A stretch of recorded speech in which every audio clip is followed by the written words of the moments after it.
L'anime commence par nous présenter Hitoyoshi Yokoya, qui, pour l'instant, vit seul chez lui sans faire absolument rien, comme beaucoup d'entre vous. Mais après quelques minutes, la sonnette retentit et, en jetant un coup d'œil par la caméra pour voir de qui il s'agit, il est surpris de voir qu'il s'agit d'une servante. Elle s'excuse pour son impertinence avant de lui demander s'il aurait la gentillesse de l'accepter comme servante.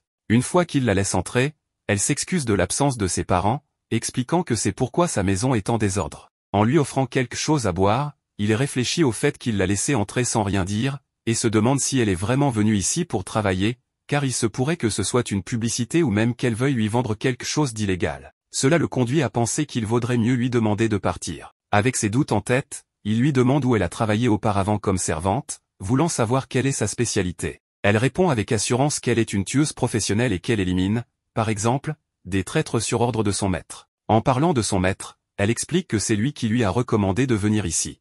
Clairement, Hitoyoshi se montre nerveux et lui demande immédiatement si elle est en train de plaisanter. Mais en voyant qu'elle est sérieuse, il se convainc qu'il vaut mieux la mettre à la porte, tout en essayant de la refuser poliment pour qu'elle s'en aille. Avant de le faire, il lui demande qui est cette personne qui lui a recommandé de venir ici, et si c'est quelqu'un de sa famille. Elle acquiesce pour confirmer, en expliquant qu'il est le petit-fils de la femme qui vivait dans la maison du deuxième fils de l'épouse du cousin du fils illégitime de son maître. Hitoyoshi interprète rapidement qu'ils sont simplement des inconnus.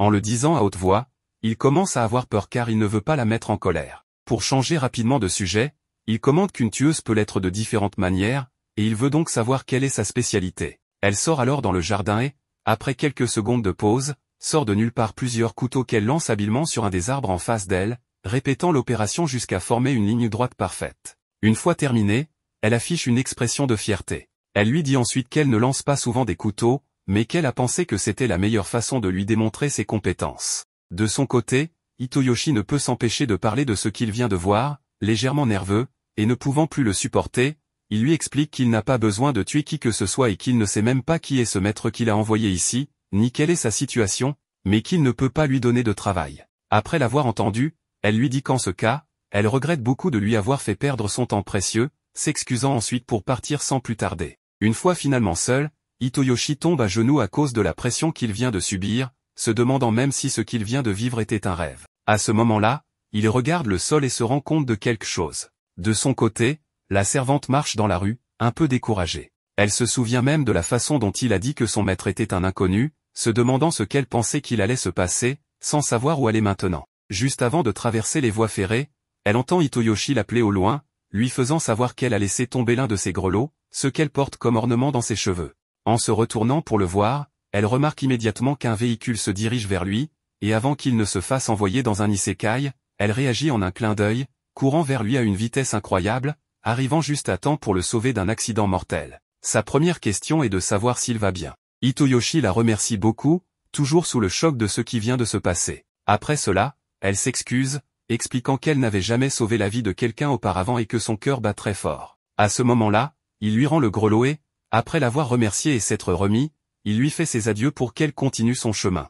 Mais avant que cela n'arrive, quelques secondes après, Hitoyoshi la retient, car il se trouve qu'il a besoin d'aide pour le ménage. Une fois à la maison, elle pose sur la table toute sa collection de couteaux qu'elle a à sa disposition. Là, elle lui raconte que, selon certains, le couteau est le premier outil de l'humanité, et bien que ce soit quelque chose de simple, en l'utilisant bien, elle peut atteindre n'importe quel objectif. Hitoyoshi l'interrompt rapidement pour lui préciser que, bien qu'il ait dit qu'il avait besoin d'aide, il parlait du ménage et non de ce genre de nettoyage, car quand elle entend le mot nettoyage, cela lui rappelle que le nettoyage est sa spécialité. Mais il lui fait bien comprendre qu'il ne parle pas de ce type de nettoyage, lui montrant les sacs présents, ce qui est sa faute. Elle pense alors que c'est une bonne manière de dissimuler des cadavres, mais Hitoyoshi lui demande d'arrêter de parler ainsi. Il lui explique qu'il parle simplement de sortir les poubelles, passer l'aspirateur, laver le linge, des choses de ce genre. En d'autres termes, il a besoin d'une aide ménagère, et cette fois, elle comprend ce qu'il veut.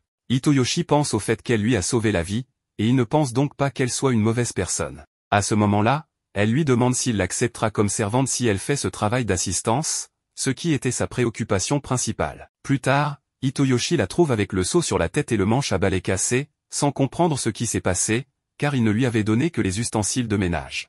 Elle, tremblant beaucoup, se retourne pour s'excuser, et en essayant de marcher sur le sol mouillé, elle finit par glisser. Juste après cela, elle manœuvre son corps pour atterrir à genoux au sol, attrapant habilement les bâtons du balai, mais cette démonstration de compétence est interrompue lorsque le seau retombe sur sa tête. Cela amène Hitoyoshi à lui demander si elle est maladroite par nature. En l'entendant, elle le supplie de l'excuser car elle ne cesse de faire des erreurs, et c'est pourquoi elle ne peut pas travailler pour lui. Ce que fait Hitoyoshi, c'est lui retirer le seau de la tête pour lui expliquer que c'est normal que cela arrive lorsqu'on n'est pas habitué à ce travail. Ensuite, il lui pose une serviette sur la tête pour qu'elle se sèche, lui disant qu'ils devront apprendre petit à petit, acceptant de l'aider ou, plutôt, de le faire ensemble. Il veut savoir si elle l'aidera avec cela. Devant cette démonstration de gentillesse et de patience, elle acquiesce simplement, surprise par sa bienveillance. Plus tard, ils finissent de ranger tout le salon, et Hitoyoshi mentionne qu'il n'arrivait pas à trouver la motivation de tout faire seul, alors il la remercie pour son aide. Pourtant, à cause de tout ce qui s'est passé,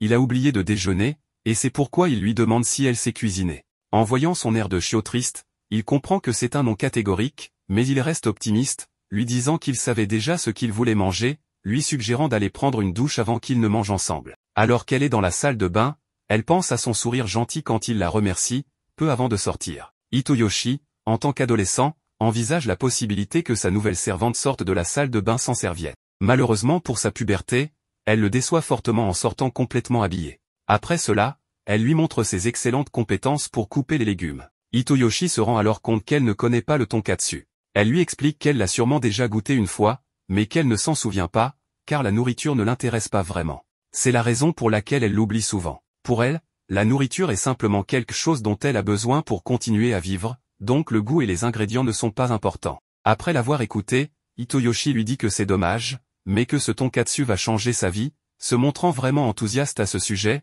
bien que la servante ne réagisse pas de la même manière. Il lui demande ensuite comment elle s'appelle, et elle répond qu'elle n'a pas de nom, et que jusqu'à présent, ses maîtres décidaient comment l'appeler. Alors elle lui demande de la nommer comme il le souhaite.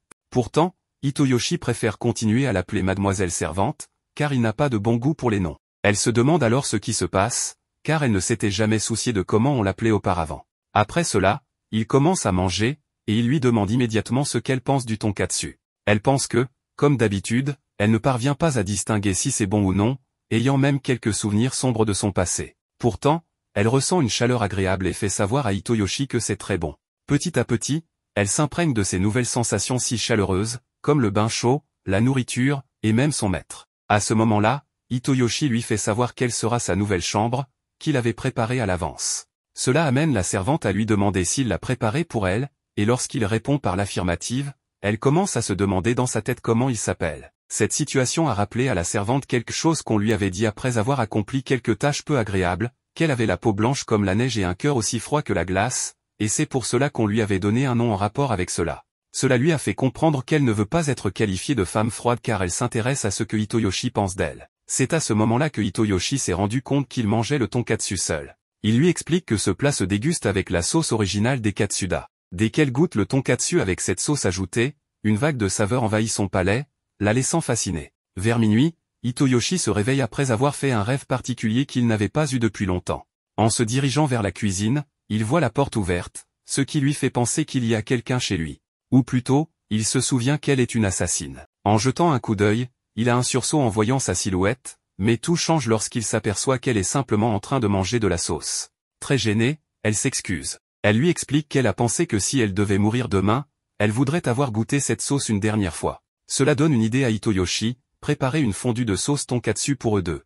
Alors qu'ils sont tous deux assis dehors, elle lui demande s'il a fait un cauchemar, car lorsqu'elle est allée chercher la sauce, elle l'a entendu gémir et semblait souffrir. Elle avait d'abord pensé qu'il s'agissait d'un assassin, alors elle est entrée. Hitoyoshi lui demande alors si elle l'a vu pleurer, ce à quoi elle acquiesce, lui disant que oui. En plus de cela, il avait appelé sa mère plusieurs fois, ce qui le laisse très gêné. Elle lui raconte alors qu'elle a aussi fait un rêve, où la sauce tonkatsu lui parlait et l'invitait à manger tout ce qu'elle voulait, mais avant que cela ne se réalise, elle s'est réveillée. C'était la première fois, car d'habitude elle rêve qu'elle tue ou qu'on la tue. Malgré cela, elle ne ressent généralement rien, que ce soit en se réveillant ou non, et n'a jamais pensé quelque chose comme j'aimerais refaire ce rêve. Pour cette raison, elle ressent beaucoup de tristesse qu'il ait eu un cauchemar, et ce qui l'a le plus peiné, c'était de ne pas savoir comment le réconforter, ce qui l'a fait se sentir très seul. Hitoyoshi s'excuse de l'avoir inquiété et lui explique que c'est un cauchemar récurrent. Il avait l'habitude d'en faire et se réveillait en pleurant, et ne pouvait se rendormir qu'en se couchant sur les genoux de sa mère. Après avoir entendu cela, elle n'hésite pas à lui proposer de se coucher sur ses genoux. Face à cette offre si inattendue et un peu nerveux, Hitoyoshi refuse, disant que cela, c'était quand il était enfant, et qu'à présent, il est un garçon qui sait ce qui est correct et ce qui ne l'est pas. Mais lorsqu'elle entend ces explications, elle affiche un regard totalement éteint, commençant à croire qu'elle ne sert qu'à ôter des vies. Ce sont ces mots que lui disaient souvent les adultes qui l'utilisaient. Alors que tout semble s'écrouler pour elle, elle est interrompue lorsqu'Hitoyoshi pose soudainement sa tête sur ses genoux, car il s'est rendu compte qu'elle allait mal. Ne pouvant s'en empêcher, il admet que c'est très chaleureux d'être ainsi, et elle partage le même avis. Après cela, il se met à l'aise, se couchant sur le dos pour pouvoir la voir directement, et avec un rouge clair visible sur son visage, elle lui demande s'il a pu dormir. Hitoyoshi, quelque peu nerveux, lui répond que oui, et c'est tout. Mais pour la première fois, lorsqu'elle a sauvé Hitoyoshi, elle a senti son cœur battre si fort qu'il semblait vouloir sortir de sa poitrine. Ce type de sensation, elle ne l'avait éprouvé que lorsqu'elle faisait face à des dizaines d'ennemis, mais cette fois-ci, c'était différent. Après cela, elle s'occupait des poubelles quand Hitoyoshi est descendu et l'a vue. Il la remercia de faire cela, mais alors, à l'extérieur de leur maison, ils ont aperçu un chiot abandonné. Une lettre était attachée à lui, disant que son ancien propriétaire avait accidentellement acheté un chiot qui deviendrait assez grand et l'avait laissé ici en pensant que le propriétaire de la maison était riche et pourrait s'en occuper. Hitoyoshi trouva cela un peu exagéré de la part de l'ancien propriétaire, mais il décida de garder le chiot car ce n'était qu'un bébé et il ne pourrait pas survivre tout seul. Cependant, Mademoiselle Servante ne comprenait pas l'intérêt de s'en occuper. Pour elle, si quelqu'un a la volonté de vivre, il peut survivre, peu importe les circonstances, et sauver une vie par pitié entraîne des conséquences. Elle demanda donc à Hitoyoshi s'il était prêt à en assumer les conséquences. Il était difficile de comprendre son point de vue, mais Hitoyoshi lui demanda pourquoi elle l'avait sauvé l'autre jour. Mademoiselle Servante n'avait pas de réponse, et Hitoyoshi lui expliqua que c'était par instinct, que le corps réagit de lui-même pour sauver quelqu'un. De plus, il connaissait le sentiment d'être abandonné. Quoi qu'il en soit, Mademoiselle Servante gardait une distance de sécurité avec la boule de poil, effrayée. Elle déclara que si Hitoyoshi le lui ordonnait, elle pourrait s'en approcher, mais le garçon lui dit de ne pas le faire. En fait, son ancien maître avait lâché ses chiens sur elle pour la former, ce qui l'avait traumatisée. Hitoyoshi ne savait pas trop quoi faire et Mademoiselle Servante pensa qu'il était déçu d'elle, ce qui la fit se sentir abattue. Hitoyoshi clarifia alors qu'il lui demandait de faire un effort, car il ne pouvait pas abandonner le chiot. Mademoiselle Servante tenta de surmonter sa peur en essayant de le tenir, mais à peine. Hitoyoshi lui demanda alors quelle partie du chiot la terrifiait, et elle répondit qu'elle avait peur de ses griffes et de ses crocs. Pour Hitoyoshi, la boule de poil ressemblait simplement à un mochi, une sorte de gâteau de riz. Puis, la petite boule de poil mordit à Mademoiselle Servante de manière joueuse, ce qui fit que Hitoyoshi l'attrapa immédiatement avant qu'elle ne puisse la rejeter. Ensuite, ils se rendirent au magasin d'animaux avec Mademoiselle Servante pour acheter les choses nécessaires pour le chiot. Elle acheta tout ce que Hitoyoshi lui avait demandé, et au coucher du soleil, ils rentraient chez eux après avoir fait les courses. Mademoiselle Servante remarqua à quel point Hitoyoshi était gentil. Elle n'avait jamais rencontré quelqu'un comme lui dans son monde, un monde rempli de sang. Mademoiselle Servante ressentait une distance lorsqu'Hitoyoshi lui montrait de la gentillesse. C'était la première fois qu'elle expérimentait la gentillesse et la chaleur. Pourtant, à chaque fois qu'elle essayait quelque chose, elle échouait, alors elle voulait comprendre comment elle pourrait être utile pour lui. Dans le monde où elle vivait, il fallait se battre pour gagner sa place, et si l'on n'était pas utile pour ses maîtres, on était remplacé comme un pion. Cependant, tout ce qu'elle avait fait pour arriver ici ne signifiait plus rien désormais. C'est pourquoi elle ressentait que si elle avait pu rencontrer Hitoyoshi comme le chiot, elle aurait pu apprendre à être utile pour lui. Mais Hitoyoshi lui dit qu'il semblait qu'elle souhaitait abandonner son ancien métier, ce qui signifiait quitter l'assassinat et devenir normale, une pensée qui ne lui était jamais venue à l'esprit. Elle avait toujours été considérée comme une assassin, et on lui avait toujours dit qu'elle devait continuer à tuer, car il n'y avait pas d'autre moyen pour elle d'être nécessaire. Pourtant, ce moment présent, ici et maintenant, était différent. C'est un sentiment d'appartenance qu'elle ressentait, comme si elle n'avait plus besoin de tuer. Mais elle se demandait si cela allait vraiment marcher. C'est alors que Hitoyoshi se confia. Il avait eu peur d'elle au début, mais après avoir passé du temps ensemble, il réalisa qu'il avait tort, car elle était une bonne fille. Cela lui rappelait son enfance, et elle voulait maintenant devenir une fille normale. Hitoyoshi lui dit d'arrêter de s'inquiéter pour chaque petite erreur qu'elle faisait. C'était la première fois qu'elle accomplissait des tâches ménagères, et les erreurs étaient donc normales. Après cela, elle commença à trancher le chou de manière plus naturelle, et le menu du jour était l'okonomiyaki, accompagné de sauce et de choux. Mais la boule de poil s'approcha pour demander à manger, ce qui la mit sur ses gardes, car le chiot s'était faufilé derrière elle. Mademoiselle Servante lui donna donc de la nourriture pour chien, et Hitoyoshi entra alors qu'elle essayait de le caresser. Hitoyoshi remarqua qu'elle l'avait nourri, puis proposa soudain un nom pour le chiot, un nom difficile à prononcer, mais qui plaisait à Mademoiselle Servante parce que Hitoyoshi l'avait inventé. Après cela, Hitoyoshi la remercia d'avoir coupé le chou et la complimenta, ce qui la poussa à envisager de s'occuper de la boule de poil en échange. Elle voulait être normale, mais n'arrivait pas encore à se débarrasser de sa peur. Elle voulait croire en Hitoyoshi, et celui-ci lui faisait pleinement confiance, ce qui rendit mademoiselle servante très heureuse. Cela lui donna le courage de caresser et de tenir la boule de poil sans crainte. Cela lui rappela ce que Hitoyoshi avait dit sur le pont. Puis vint l'heure du dîner, et elle se comporta comme une enfant devant un repas délicieux, finissant son assiette rapidement.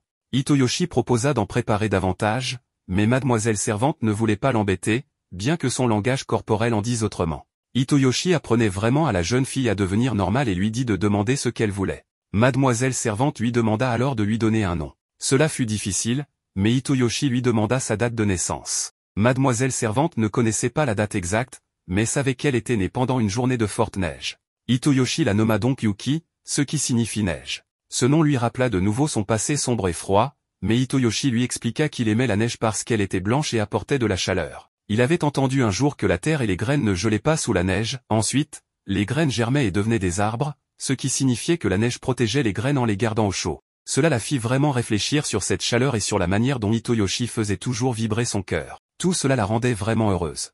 Une belle et touchante histoire d'amour se développait peu à peu entre les deux. Quelques jours plus tard, alors que Yuki joue avec Mochi, Hitoyoshi apparaît et lui demande une faveur. Elle demande ce que c'est, et il révèle qu'il souhaite se faire percer l'oreille et veut que Yuki, qui a déjà les siennes percées, l'aide à faire le trou. Elle accepte, mais au moment de placer la lame près de son oreille, elle recule, hésitant à percer l'oreille de son maître. Soudain, la cloche sonne, et en ouvrant la porte, Yuki trouve une fille à la recherche de son frère. La fille semble confuse en voyant Yuki, qui réalise qu'il s'agit de Riko, la petite sœur de Hitoyoshi. Une fois à l'intérieur, Riko n'arrive pas à croire que son frère, qu'elle considère comme un perdant pleurnicheur, ait pu engager une servante aussi attirante que Yuki. Elle lui demande pourquoi il ne l'a jamais mentionné lors des réunions familiales. Hitoyoshi tente d'expliquer que leur mère aurait probablement paniqué et que leur père l'avait autorisé à engager une servante, sans même connaître son apparence.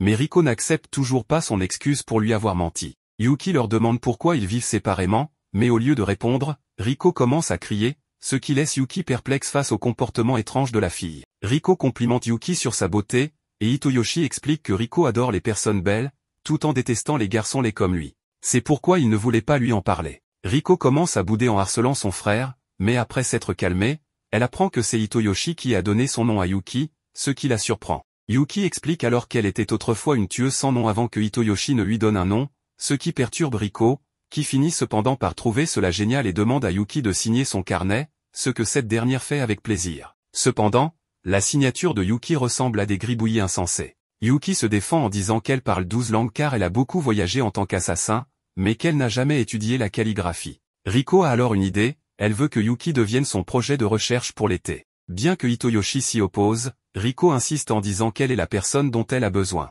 Elle demande à Yuki de montrer son côté assassin, et malgré les objections de son frère, elle le rassure en disant qu'elle changera l'histoire pour en faire une servante qui ressemble à une tueuse. Ils se rendent ensuite dans le jardin, mettent une pomme sur la tête de Riko, et Yuki lance un couteau qui frappe parfaitement la pomme, ce qui manque de provoquer une crise cardiaque à Hitoyoshi. Riko demande à Yuki combien de couteaux elle possède et où elle les cache. Yuki répond qu'elle en a 5, mais alors qu'elle s'apprête à montrer le couteau caché sous son vêtement, Hitoyoshi l'interrompt, aux grandes dames des spectateurs. Plus tard, alors que Riko pose d'autres questions absurdes à Yuki, son estomac gargouille, indiquant qu'elle a faim. Elle demande à Yuki si elle a un plat spécial, et Yuki répond par l'affirmative, avant de commencer à couper du chou avec habileté, impressionnant Riko, mais elle ne sert que cela sur une assiette. Riko trouve néanmoins le plat intéressant, en disant que son père l'aurait adoré. Ensuite, ils vont manger au McDonald's, où ils voient une affiche pour un festival de feux d'artifice.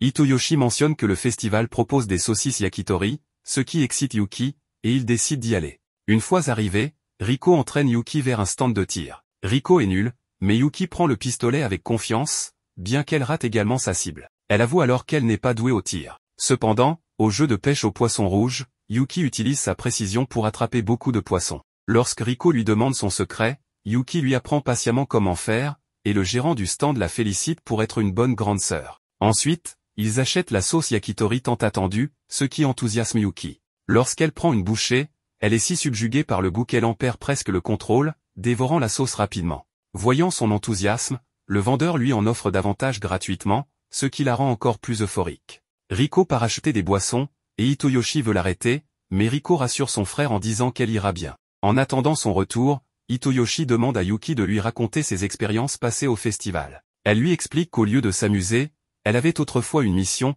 poignarder un homme dans le dos pendant qu'il regardait les feux d'artifice. Hitoyoshi est choqué, mais avant qu'il ne puisse dire quoi que ce soit, les feux d'artifice commencent, captivant Yuki par leur beauté. Riko revient avec les boissons et dit que les festivals d'été sont les meilleurs, et Yuki, souriante, est d'accord. Sur le chemin du retour, Riko réprimande Yuki pour avoir trop mangé de sauce, lui conseillant de faire attention à ne pas finir comme Nikocado Avocado. Soudain, un cri annonce un vol, et une moto fonce vers eux, manquant de peu de renverser Riko. Heureusement, Yuki la sauve juste à temps, mais Riko, en étant secouru de manière héroïque, commence à s'agiter d'excitation.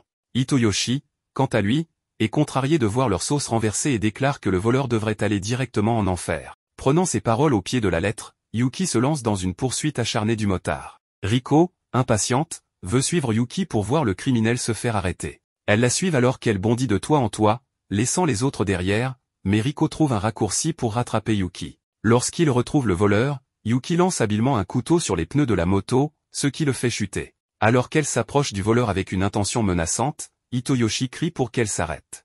Yuki se contente alors de lui donner un petit coup sur le casque en guise de punition, déclarant qu'elle a de nouveau faim. Hitoyoshi propose joyeusement d'acheter plus de sauce yakitori, laissant le voleur traumatisé et prêt à se rendre de lui-même à la police. Après avoir acheté leur nourriture, ils rentrent chez eux, et Riko est enthousiaste à l'idée de présenter son projet d'été à sa classe, ce qui laisse Yuki perplexe quant à la notion d'école. Riko lui explique à quel point l'école est géniale, bien que les spectateurs sachent que c'est une exagération. Soudain, elle reçoit un message de sa mère lui disant qu'elle a préparé un ragoût de bœuf, ce qui pousse Riko à se précipiter chez elle. Yuki trouve cela normal, et après les explications de Riko, elle exprime à Hitoyoshi son désir d'aller à l'école. Le lendemain matin, Hitoyoshi se rend à l'école, inquiet de savoir si Yuki s'adaptera bien. Ses amis lui parlent d'une rumeur concernant une mystérieuse servante dans la ville, ce qui le fait s'étouffer de surprise. Hitoyoshi tente de jouer les ignorants, mais soudain, le professeur présente une nouvelle élève, Yuki, qui fait son entrée triomphale, laissant Hitoyoshi abasourdi. Le professeur explique qu'elle est la cousine de Hitoyoshi et lui demande de s'asseoir devant lui. Yuki s'approche, s'assoit, et dit à Hitoyoshi qu'elle a hâte de suivre les cours avec lui à l'école, l'appelant Monseigneur Hitoyoshi. Tous les élèves de la classe sont choqués de l'entendre l'appeler ainsi. La scène se déplace ensuite à l'extérieur de l'école, où Riko demande à son frère Hitoyoshi comment se passe l'école. Hitoyoshi lui demande si c'est à cause d'elle que Yuki est venue à l'école, ce qui rend Riko très heureuse, car elle confirme qu'elle en est effectivement responsable. Les trois marchent ensemble, et Riko commente que Yuki est très diligente et qu'elle peut résoudre les choses rapidement. Hitoyoshi lui demande alors comment elle a inventé l'histoire de la cousine, comment elle a réussi à se faire transférer ici, pourquoi elle a mentionné le nom de famille Hitoyoshi, comment elle s'est retrouvée dans sa classe, et pourquoi elle ne lui avait rien dit de tout cela auparavant. Yuki explique qu'elle a géré le transfert en utilisant certaines connexions de son réseau secret, et que l'idée d'être cousin a été suggérée par Riko. Comme elle jouerait le rôle de sa cousine, elle a emprunté le nom de famille Hitoyoshi. Elle ajoute également qu'elle pourrait mieux le servir en classe. Quant à la raison pour laquelle il n'avait pas été informé, Riko pensait qu'il serait plus amusant de garder le secret. Agacé, Hitoyoshi frappe Riko sur la tête. Yuki a rejoint l'école, et Hitoyoshi lui dit qu'ils vivront une aventure scolaire excitante ensemble. Plus tard, ils rentrent chez eux, et le lendemain matin, Hitoyoshi est à l'école et demande à Yuki ce qu'elle compte faire pour le déjeuner. Il prévoit d'aller à la boutique, et elle mentionne qu'elle veut un pain katsuta. Hitoyoshi lui dit que l'école propose une variété de pain katsuta tous les mercredis, mais qu'ils partent rapidement, et qu'elle doit se dépêcher dès qu'elle entend la sonnerie. Il ajoute qu'il est lui aussi fan des pains katsuta, mais que leur classe est la plus éloignée de la boutique scolaire, donc même s'ils partaient maintenant, ils n'arriveraient pas à temps. Yuki lui demande alors où se trouve la boutique scolaire, et quand il la lui montre, elle grimpe par la fenêtre et se dirige vers le toit de l'école. Hitoyoshi lui dit de descendre immédiatement pour ne pas attirer l'attention, car cela causerait de gros problèmes si quelqu'un la voyait. Soudain, Yuki commence à voler au-dessus des bâtiments. De nombreux élèves se précipitent vers la boutique pour des pains katsuta, et Yuki surprend tout le monde en arrivant avant eux. Elle saute ensuite d'un bâtiment à l'autre, impressionnant tout le monde avec ses capacités. Elle atteint le magasin de pain, commande un sandwich katsu, et le ramène à Hitoyoshi en s'excusant nerveusement pour ce qu'elle a fait. Hitoyoshi la rassure en lui disant qu'il n'est pas en colère et commence à manger. Dans sa tête, il pense qu'il l'aurait réprimandé pour son comportement inapproprié, mais son expression ravie l'empêche d'être fâché. Ensuite, Yuki prend un morceau de sa nourriture et le donne à manger à Hitoyoshi, qui devient très nerveux et embarrassé. Il lui dit que la nourriture est délicieuse. Plus tard dans la soirée, on voit Riko chez Hitoyoshi, où elle passera la nuit. Hitoyoshi lui dit qu'elle a déjà assez visité pendant les vacances d'été. Riko répond qu'elle aime beaucoup Yuki et la considère comme une grande sœur, c'est pourquoi elle visite souvent.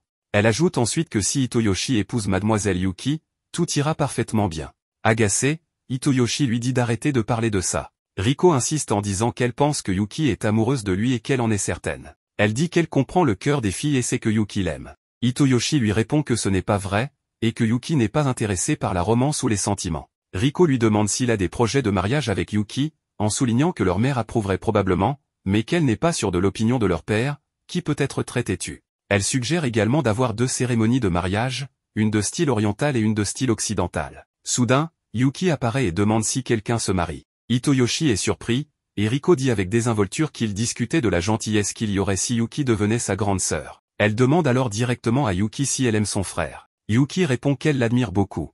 Les trois s'assoient alors ensemble pour partager leur repas. Riko demande à Yuki si elle se maquille parfois, et Yuki répond qu'elle ne met rien sur son visage et que son apparence ne lui a pas été particulièrement utile par le passé. Riko lui dit qu'elle est belle telle qu'elle est, sans rien de superflu. Yuki lui dit alors que son visage est également magnifique, charmant et plein d'expression. Riko la remercie beaucoup, en disant qu'elle entend habituellement cela uniquement de ses parents. Yuki partage ensuite qu'elle a l'impression que sa peau est devenue plus douce depuis qu'elle a découvert la sauce tonkatsu et qu'elle en mange. Elle offre un morceau à Riko, qui goûte et trouve cela délicieux. Hitoyoshi pense alors en lui-même en disant que pour lui, elle ressemble déjà à des sœurs. C'est sûrement parce que Riko a su s'adapter facilement à leur vie quotidienne, et il pourrait même être préférable qu'elles restent ensemble. Riko dit alors à son frère qu'il est probablement en train de penser à épouser Yuki maintenant. Elle dit à Yuki que lorsque son frère aura 18 ans, il pourra se marier, et qu'il pourrait prendre leur nom. Hitoyoshi répond en disant qu'il serait heureux d'avoir une femme comme Yuki, ce qui excite beaucoup Riko. Le lendemain matin, on retrouve Yuki et Hitoyoshi à l'école, en classe. Le professeur explique quelque chose, mais Hitoyoshi n'est pas attentif et finit par s'assoupir. Le professeur réalise qu'il dort et lui lance un morceau de craie. Utilisant sa rapidité, Yuki divise la craie en 2, mais les morceaux atterrissent accidentellement dans les yeux de Hitoyoshi. Elle panique et s'excuse, expliquant qu'elle voulait seulement le protéger. Hitoyoshi se rend alors à l'infirmerie en pensant qu'il lui ait dit que les couteaux étaient interdits à l'école, mais elle les a quand même apportés. En entrant dans le bureau de l'infirmière, il rencontre Nita, qui lui demande ce qui est arrivé à ses yeux. Hitoyoshi explique ce qui s'est passé et s'assoit sur le lit pour qu'elle l'examine. Curieuse, elle lui demande si Yuki est sa petite amie ou juste sa cousine, puisqu'elle les a vus arriver ensemble à l'école ce matin-là. Il précise que Yuki est juste sa cousine, pas sa petite amie. Nita rit en disant qu'ils ne se ressemblent pas du tout. Elle termine l'examen de ses yeux et lui dit qu'elle l'aime bien. Hitoyoshi la remercie, mais Nita ferme ensuite la porte et commence à se rapprocher de lui. Hitoyoshi lui demande de reculer, mais elle n'écoute pas. Soudain, Yuki défonce la porte, et en voyant Yuki, Hitoyoshi s'écarte rapidement en disant qu'il avait très peur. Yuki demande alors à Nita ce qu'elle faisait avec Hitoyoshi, et Nita répond que c'était juste une petite plaisanterie. Elle donne à Hitoyoshi des gouttes pour les yeux, et Yuki le prend par la main, se rapprochant, et dit à Nita de rester à l'écart de lui. Cela rappelle à Hitoyoshi le commentaire de sa sœur Riko, selon lequel Yuki pourrait être amoureuse de lui et le protéger. Yuki et Hitoyoshi quittent l'infirmerie, et sur le chemin du retour, Yuki s'excuse de l'avoir tiré si brusquement et dit qu'elle a quelque chose d'important à lui dire. Elle pense que l'infirmière Nita pratiquait son ancienne profession et qu'elle est probablement une assassin. La scène coupe ensuite à l'infirmière Nita, qui est approchée par un chat noir. Elle murmure pour elle-même et dit qu'elle pensait que Yuki était ici en mission. Une photo de Yuki, Riko et Hitoyoshi apparaît, ce qui laisse entendre qu'elle les surveille. L'histoire continue avec Hitoyoshi, allongé dans son lit la nuit, tentant de s'endormir tôt pour être prêt pour l'école. Cependant, il lutte pour trouver le sommeil, tandis que sa servante Yuki l'observe avec inquiétude. Elle exprime ses craintes quant à une éventuelle réapparition de Nita, une femme dangereuse. Dans un moment de distraction, Yuki laisse entendre que Nita pourrait attaquer, une possibilité qui effraie profondément Hitoyoshi. Elle explique ensuite qu'elle en sait peu sur cette femme, raison pour laquelle elle veut se consacrer à la protection de Hitoyoshi en tant que garde du corps personnel. Hitoyoshi, un peu perdu, cherche une solution pour l'aider à s'endormir, et Yuki propose de se coucher à côté de lui.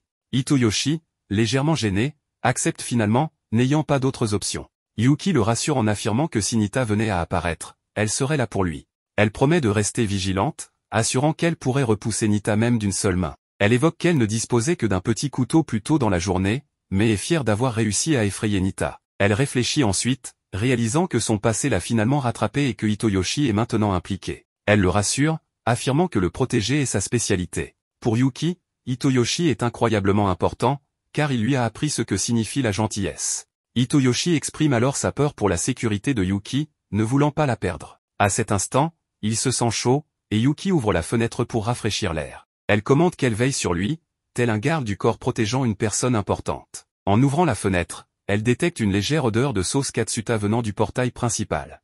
Mais soudain, Nita fait irruption et s'empare de Hitoyoshi, taquinant Yuki en affirmant qu'elle est tombée dans son piège. Nita se moque de Yuki, prétendant que son attachement à sa fausse famille l'a rendue négligente. Elle peine à croire que Yuki, autrefois surnommé le loup blanc des 9 dragons, puisse être si vulnérable. Nita menace d'arracher un œil à Hitoyoshi si Yuki ne se soumet pas à ses ordres. Yuki répond calmement que le loup blanc n'a rien perdu de ses crocs. Nita, en voyant la fureur sur le visage de Yuki, affirme avoir une affaire à régler avec elle. Elle a décidé de mettre fin à la vie de cette dernière. Toutefois, elle admet qu'elle n'a pas la force de le faire seule et envisage de prendre Hitoyoshi temporairement en otage. Nita propose alors que Yuki vienne à l'école dans quelques heures, promettant que Yuki sera en sécurité jusque-là. Yuki se remémore les paroles de son mentor, qui lui rappelait qu'elle était née pour tuer et que l'odeur de la mort la suivrait toujours. Elle comprend désormais que sa seule présence met Hitoyoshi en danger. Elle décide qu'elle doit éliminer Nita pour résoudre cette situation et espère que, une fois Hitoyoshi en sécurité, elle pourra quitter le pays et que tout reviendra à la normale. Son unique souhait est que Hitoyoshi rentre chez lui sain et sauf. La scène se déplace vers Nita, qui a suspendu Hitoyoshi au milieu de la cour de l'école, le raillant. Elle le taquine, lui demandant s'il a peur, maintenant que sa vie dépend d'elle. Hitoyoshi, apeuré, se rappelle de la promesse de Yuki de le protéger et affirme qu'il ne peut qu'avoir foi en elle. Nita ricane, affirmant qu'elle se fiche de sa vie et que son unique but est de tuer Yuki de ses propres mains. Nita révèle alors l'ignorance de Yuki, notant qu'il a passé tout ce temps avec Yuki sans connaître sa véritable identité. Elle lui explique que Yuki, ou Ksu, était autrefois connue sous le nom de Loup Blanc, une assassine redoutable qui vivait pour tuer. Elle appartenait aux 9 dragons, une organisation mortelle reconnue comme la plus puissante au monde, qui recrutait les meilleurs talents internationaux pour des missions d'envergure marquant l'histoire. Nita ajoute que plusieurs groupes s'opposent aux 9 dragons, espérant gagner en réputation, fortune, et pouvoir en éliminant un membre comme Ksu. Hitoyoshi est stupéfait, tout ce qu'il connaissait de Yuki, c'était cette adolescente maladroite de 16 ans, inexpressive, qui adorait la sauce katsu. Nita admet qu'au début, elle croyait que Yuki n'était qu'une simple ressemblance et l'a donc observé pendant environ 3 semaines.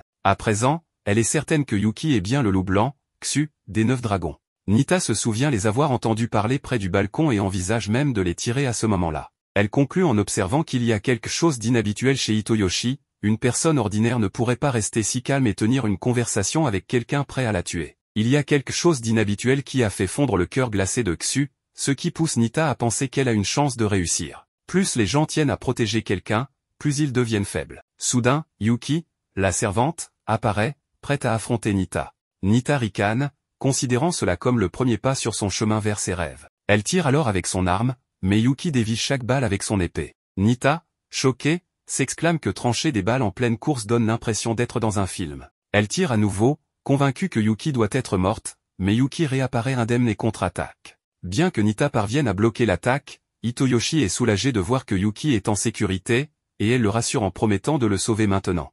Nita, frustrée, exprime sa déception face à la situation, disant qu'il est surprenant que Yuki évite ses pièges et la traite avec une telle froideur. Elle ajoute que ce n'est pas normal, et qu'elle croyait que Yuki voulait être normal. Yuki l'interrompt, indiquant que Hitoyoshi a école demain et que rester éveillé tard n'est pas bon pour sa santé, demandant ainsi à en finir rapidement. Cela met Nita en colère, et elle réplique en disant que Yuki respecte vraiment ces gens, mais qu'elle prend les choses trop à la légère, indifférente même si le garçon perd un bras ou deux. À cet instant, des points de visée laser apparaissent, dirigés vers Hitoyoshi.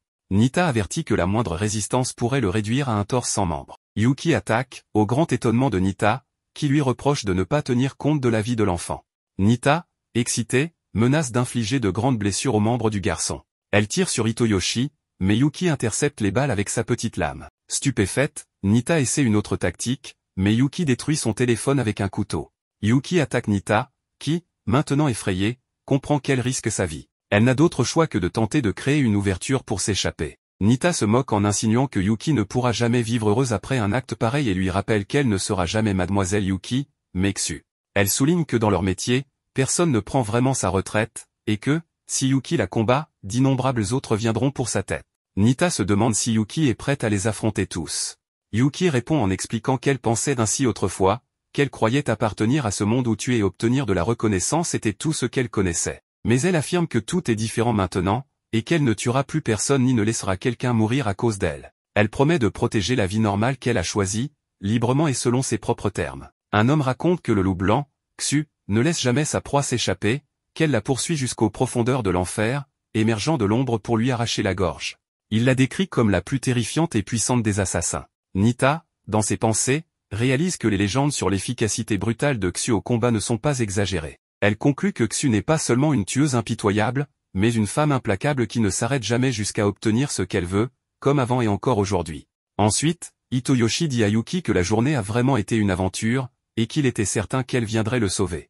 Yuki s'excuse de l'avoir mis en danger, en ajoutant que, s'il le souhaite, elle disparaîtra. Mais Hitoyoshi l'arrête et lui demande de lui apprendre quelques techniques de self-défense. Il explique qu'il veut être capable de l'aider, même un peu, pour se sentir homme. Touché par ces mots, Yuki accepte et le remercie d'accepter son attention. Quelques jours plus tard, Yuki attirait l'attention pour son talent exceptionnel dans les sports. Certains camarades de classe disaient même qu'elle ne semblait pas être de la même famille que Hitoyoshi. Pendant ce temps, le protagoniste pensait que la maîtrise de Yuki dans les sports n'était rien comparé à ce qu'il avait vu lorsqu'elle s'était confrontée à la doctoresse.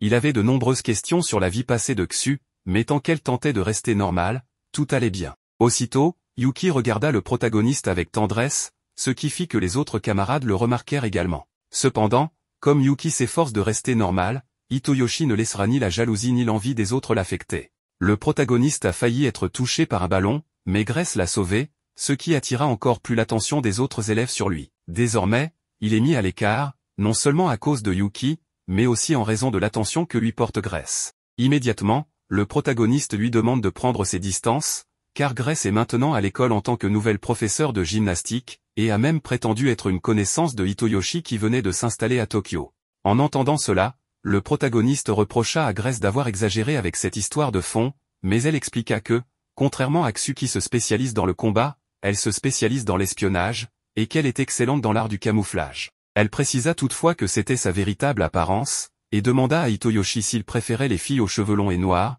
comme sa chère Yuki. Hitoyoshi nia aussitôt, ce qui fit rire Grace, car il est aussi lisible qu'un livre ouvert. Yuki demanda à Grace pourquoi elle était là, car elles avaient tout clarifié la nuit précédente. Grace répondit qu'elle trouvait amusant de voir la légendaire tueuse Xu travailler désormais pour un simple civil, en plus de prétendre ne plus vouloir tuer. Elle ne pouvait rien trouver de plus divertissant. Cependant, Grace précisa qu'elle n'allait tuer personne et qu'elle ne permettrait pas non plus que quelqu'un la tue. Elle proposa une négociation, elle promet de ne ni tuer Yuki ni Hitoyoshi, en échange de leur fournir du pain de la cafétéria pendant 3 mois. Hitoyoshi fut surpris par cette offre, car il s'attendait à ce que Grace demande à Yuki des informations ou autre chose dans ce genre. Il se demanda si cela n'était pas un code entre assassins. Grace s'engagea même à leur fournir du pain Katsuda, un pain que Yuki adorait. Yuki accepta immédiatement. Hitoyoshi demanda à Yuki si elle était vraiment sûre, et elle expliqua que, en tant qu'assassin, ils avaient l'interdiction de tuer des civils. De plus, Grace savait qu'elle ne pouvait pas surpasser Yuki et n'allait donc pas tenter quoi que ce soit contre Hitoyoshi. En cas de danger, Yuki protégerait Hitoyoshi. Cela rassura le protagoniste, et Grace leur promit de ne plus les déranger et de les observer de loin, ou du moins, c'est ce qu'elle disait. En réalité, Grace restait collée à Hitoyoshi à chaque occasion en classe de sport. Le protagoniste reprocha à Grace de le déranger, mais elle nia tout en remarquant que cela dérangeait probablement Yuki qu'elle soit si proche de Hitoyoshi. Le protagoniste expliqua que c'était peut-être parce que Yuki craignait que Grace ait de mauvaises intentions. La professeure comprit que Hitoyoshi ne percevait pas encore les sentiments que Yuki développait pour lui. Hitoyoshi lui demanda de quoi elle parlait, et Grace se rapprocha pour lui murmurer la vérité à l'oreille. À ce moment-là, Yuki fit un service au volley qui cassa le filet et envoya le ballon se fracasser contre le mur. La pauvre Yuki, embarrassée par sa maladresse, fut néanmoins acclamée par ses camarades, impressionnée par sa puissance. Plus tard, Yuki s'excusa auprès de Hitoyoshi pour cet excès de force.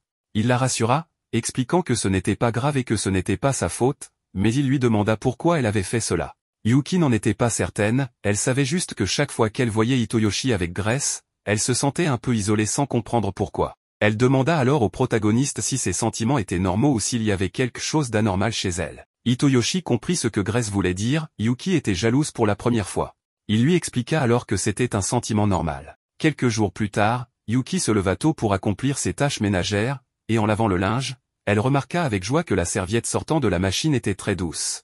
Elle courut, enthousiaste, le dire à Hitoyoshi. Ce dernier se souvint que cela faisait un mois que Yuki avait commencé à laver les serviettes, et qu'au début elle mélangeait les couleurs avec le blanc, utilisait du détergent pour vaisselle à la place de la lessive, et même du nettoyant. À présent, elle avait surmonté tous ses échecs et réussissait parfaitement. Hitoyoshi la félicita. Plus tard, Alors qu'elle finissait ses tâches, il lui demanda ce qu'ils allaient cuisiner pour le dîner, car il ne restait que du chou dans le réfrigérateur. Ainsi, elle a pensé qu'il pourrait couper le chou et l'accompagner d'un bon tonkatsu et de sauce katsuda. Ils sont donc allés acheter le tonkatsu, et Yuki était super excité de voir toute cette sauce katsuda partout. Le protagoniste lui a dit qu'il comprenait ce qu'elle ressentait, car quand il était petit et qu'il était allé à un spectacle de héros, il s'était senti tout aussi excité. C'est normal que le cœur des gens s'emballe en voyant quelque chose qui leur plaît. Revenant au présent, Yuki a remarqué que, bien que la main du cuisinier tremblait légèrement au début lorsqu'il tenait le couteau, il a commencé à couper le tonkatsu avec une grande précision et a arrêté de trembler.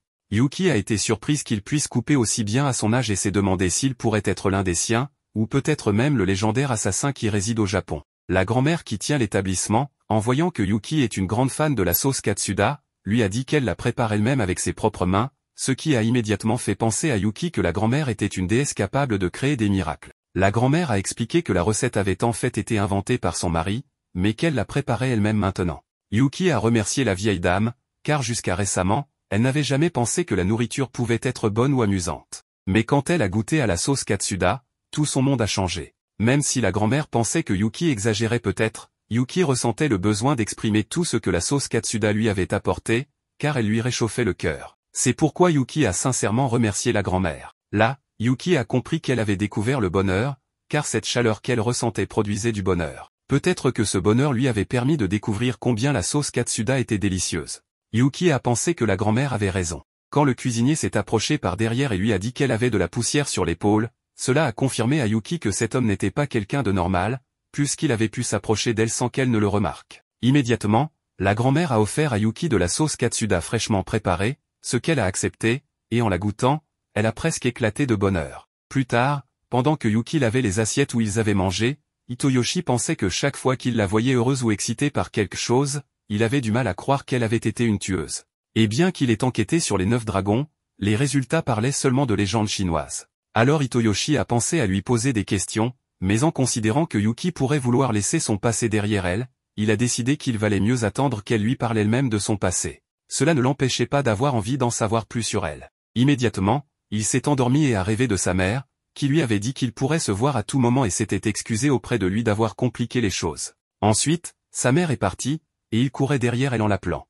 Soudain, Hitoyoshi s'est réveillé dans les bras de Yuki. Elle lui a expliqué que pendant son sommeil, il gémissait et pleurait, alors elle est venue le voir. Il est tombé, et elle l'a attrapé. Immédiatement, il s'est écarté en ressentant la proximité de Yuki et lui a expliqué qu'il rêvait de sa mère. Alors Yuki lui a dit que s'il voulait, il pouvait se reposer sur ses genoux. Hitoyoshi a dit que ce n'était pas nécessaire, mais en ramassant son téléphone, Yuki a remarqué qu'il avait cherché des informations sur les 9 dragons. Alors, sachant qu'il était curieux de son passé, elle a commencé à lui expliquer qu'elle-même ne savait pas grand-chose sur les 9 dragons, car c'était son mentor qui l'avait élevée et l'avait introduite dans le clan. Cependant, elle avait toujours été sous ses ordres et n'avait vu que quelques membres sans connaître leur nom ni pouvoir leur parler. Elle ne pensait qu'à survivre et n'était pas très intéressée par les autres, perdant peu à peu de vue ce qu'elle faisait et pourquoi elle le faisait. La seule chose qui l'inquiétait était que son mentor puisse l'abandonner. C'est pour cette raison qu'elle avait du mal à s'adapter à la vie normale, car des choses comme le chant des oiseaux ou la lumière du soleil entre les rideaux lui paraissaient merveilleuses, et ce monde lui semblait parfois si magique qu'elle pensait qu'elle rêvait. Mais en regardant le visage de Hitoyoshi, elle se rendait compte qu'elle n'était qu'une fille essayant d'apprendre à être normale. Elle espérait qu'un jour ce genre de vie deviendrait naturel pour elle, et alors, elle pourrait dire qu'elle est une fille normale. Hitoyoshi lui a dit que lui aussi, en voyant son visage chaque matin, se sentait en paix et heureux, car après tout ce qui s'était passé, elle avait décidé de rester à ses côtés. C'est pourquoi il voulait mieux la connaître et la remercier d'être arrivée jusqu'à lui. Yuki lui a avoué qu'elle aimait qu'il repose sa tête sur ses genoux, car c'était la première chose qu'elle avait pu faire pour lui lorsqu'elle était arrivée. Quelques jours plus tard, Yuki continuait à accomplir ses tâches de domestique tout en profitant des petites joies du quotidien et des jours normaux qu'elle avait réussi à obtenir. Un jour, elle se rendit au marché pour acheter un demi-chou, des pommes de terre, des oignons et des carottes afin de préparer un curry. Le propriétaire du magasin, apprenant qu'elle allait cuisiner ce plat, ajouta gentiment quelques ingrédients supplémentaires. Alors qu'elle faisait ses courses, une petite fille l'approcha pour lui dire qu'elle l'admirait depuis longtemps et souhaitait devenir comme elle. Ces mots flattèrent Yuki, mais la petite fille lui demanda aussi où elle pouvait trouver des vêtements similaires aux siens, car ce style ne ressemblait pas à celui des gens ordinaires. La fillette pensait qu'en s'habillant comme Yuki, elle lui ressemblerait davantage. Cependant, ce commentaire déplut à Yuki, qui aspirait à être une fille normale. C'est alors que Yuki croisa Hitoyoshi, qui se trouvait par hasard dans une librairie en face. Elle profita de l'occasion pour lui demander si porter une tenue de domestique était considéré comme normal. Suite à cette conversation, ils décidèrent de faire du shopping le dimanche avec Yuki pour acheter des vêtements à Yuki. Ce jour-là, ils retrouvèrent Riko, prévenu par message, qui ne voulait pas manquer cet événement. Grace était également là, ayant intercepté les messages échangés avec sa sœur, ce qui horrifia Hitoyoshi. Yuki s'excusa en expliquant qu'elle pensait avoir désactivé tous les dispositifs d'écoute, mais Grace révéla qu'il en restait un dans la salle de classe. Grace les accompagna car elle estimait qu'Hitoyoshi n'était pas capable de choisir des vêtements adaptés pour une fille. À un moment donné, Riko demanda à Grace si elle était aussi une tueuse, ce que cette dernière confirma en plaisantant et en la prenant dans ses bras. Hitoyoshi, inquiet, demanda à Grace de ne pas s'approcher de sa sœur, mais Riko, enchanté, profita du moment car Grace sentait bon. Lorsqu'ils arrivèrent dans une boutique, Yuki essaya une robe qui attirait beaucoup d'attention. Bien que ce vêtement lui allait bien, il imitait encore plus ses mouvements que sa tenue de domestique habituelle. Riko en profita pour la prendre en photo sous tous les angles, ce qui lui valut un reproche de son frère, rappelant qu'ils étaient venus acheter des vêtements normaux. Grace proposa ensuite une tenue de policière, mais Yuki refusa car elle ne pourrait pas y dissimuler ses couteaux. À cette remarque, Hitoyoshi lui rappela qu'elle avait promis d'arrêter de tuer, mais Yuki expliqua qu'elle ne pouvait être tranquille sans ses couteaux sur elle. Ils se rendirent ensuite dans une autre boutique où Yuki essaya plusieurs tenues. Grace était jalouse que tout lui allait bien, tandis que Riko fondait d'admiration, comparant Yuki à un mannequin. À un moment, Yuki dut même essayer un bikini, ce qui déconcertait Hitoyoshi. Quand Grace lui demanda ce qu'il aimerait voir sur Yuki, il répondit qu'une robe blanche lui irait bien. Finalement, ils achetèrent tout ce que Yuki avait essayé, car elle n'arrivait pas à se décider. Par la suite, Riko remarqua une fête d'Halloween et s'enthousiasma pour choisir un costume pour son frère, car leur mère adorait les déguisements. Yuki se déguisa en sorcière, Riko en magicienne, Grace en policière, et Hitoyoshi en vampire. Ils décidèrent ensuite d'aller voir un film au cinéma, l'un des favoris de Hitoyoshi. Mais Yuki confia qu'elle associait les salles de cinéma à des lieux pour assassiner des cibles, et non à des endroits pour regarder des films. Malgré tout, ils regardèrent le film d'horreur, mais en sortant, Yuki était traumatisé, car les zombies lui avaient fait peur. Riko trouva cela étrange et demanda à Yuki pourquoi les zombies lui faisaient peur, puisqu'elle pouvait les éliminer en un instant. Yuki répondit qu'elle ne supportait pas l'odeur des cadavres en décomposition. De plus, une fois qu'ils sont morts, elle ne peut plus les tuer et elle n'a pas d'expérience en tant que cadavre. De son côté, Grace trouvait la situation amusante, car il n'était pas normal qu'une tueuse ait peur des zombies. Plus tard, alors qu'ils marchaient dans la rue en partageant des crêpes, une jeune fille aux cheveux roses les observa. Elle faisait partie de l'école de Hitoyoshi et Yuki, et s'appelait Naka. Cependant, son frère, Tatsu, la sortit de ses pensées et la gronda, lui disant qu'elle devait être un digne membre de la famille Ikage, toujours vigilante et sur ses gardes. Il lui conseilla donc de s'entraîner à ses jambes la nuit. Naka remercia son frère pour ses conseils et les observa alors qu'Hitoyoshi et les autres s'éloignaient. Riko leur dit qu'elles devraient sortir ensemble à nouveau, cette fois-ci, uniquement les filles. Ensuite, ils se séparèrent, car Hitoyoshi devait ramener Riko chez lui, tandis que Yuki rentrait pour commencer à préparer le dîner. Cependant, lorsqu'elle se retrouva seule, elle commença à se remémorer un peu de son passé. En arrivant chez elle, Yuki se retrouva à regarder les vêtements qu'ils avaient achetés, mais elle se remit son costume de servante. En voyant le jouet de Hagemoshitaro, plein de salive, elle décida que bien que Hitoyoshi ne soit pas là, elle pouvait se débrouiller seule avec les tâches ménagères. Elle commença à laver, y compris le jouet et la couverture du chien. Cependant, tous ses plans tombèrent à l'eau lorsqu'il y eut une coupure de courant. Pour couronner le tout, un orage éclata, et Yuki commença à avoir peur rien qu'en pensant aux zombies. Tout de suite, Hagemoshitaro fit tomber accidentellement une casserole, ce qui effraya encore plus Yuki. Effrayée, elle déchira la couverture de Hagemoshitaro. Cependant, elle promit à Hitoyoshi de réparer la couverture du chien.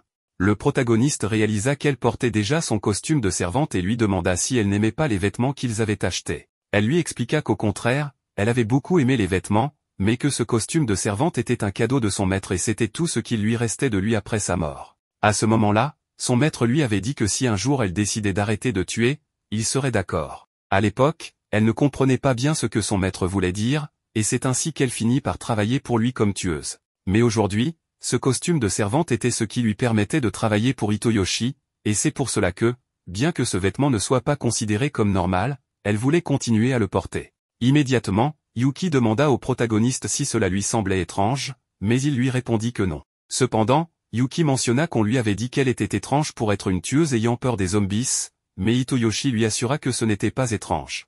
Il n'était pas non plus étrange de porter les vêtements qu'on aime ou d'avoir peur de ceux qui nous effraient. D'ailleurs, il est normal d'avoir des choses que l'on aime et d'autres que l'on n'aime pas, et c'est pourquoi Hitoyoshi lui dit de ne pas s'inquiéter de devenir la personne qu'elle sera à partir de maintenant. Puis Agemoshitaro commença à réclamer de l'attention et courut dans tous les sens. Hitoyoshi le prit dans ses bras et se rendit compte que la couverture qui avait été détruite était celle que Agemoshitaro avait quand il a été adopté. Peut-être que le petit chien sentait ses parents ou quelque chose comme ça. Yuki, comprenant que la couverture portait l'odeur de la famille de Agemoshitaro, demanda la permission à Hitoyoshi de la réparer avant de préparer le dîner. Le protagoniste accepta, mais lui demanda pourquoi. Elle lui expliqua que, en partie, elle savait ce que ressentait Agemoshitaro, car le grelot qu'elle porte était la seule chose qui lui restait de sa petite sœur disparue, et rien que de penser qu'elle pourrait le perdre, cela la rendait triste. Au début, Hitoyoshi ne comprit pas bien que Yuki avait une sœur cadette, mais après quelques secondes, il fut choqué par cette nouvelle. Un nouveau jour commence.